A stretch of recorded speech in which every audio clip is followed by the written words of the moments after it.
Hi guys! So ayan, ipapakita ko ngayon dito sa video na ito na tayo po ay mag-withdraw ng ating income. Actually, 300 na to kahapon, pero dahil kailangan ko mag-level up, so makikita mo, level 7 na po ako dyan.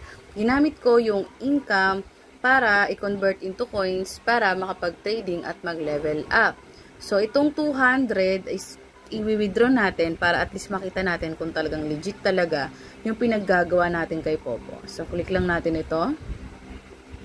And makikita mo dyan yung points, kung saan mo siya nakuha, kung saan. Tapos, withdraw now. Kung gusto mo siyang i-exchange points for coins, pwede. Kaso may bawas po yan. For example, 100,000.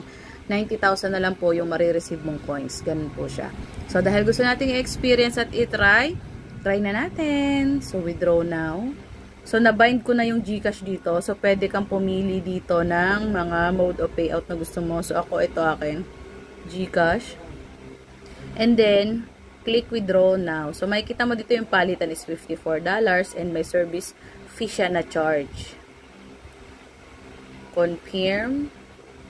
Withdrawal amount, 22.95. And yung ating code.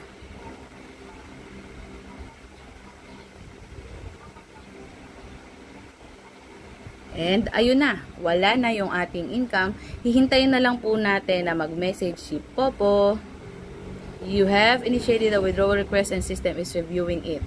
So, ganyan lang po siya kadali.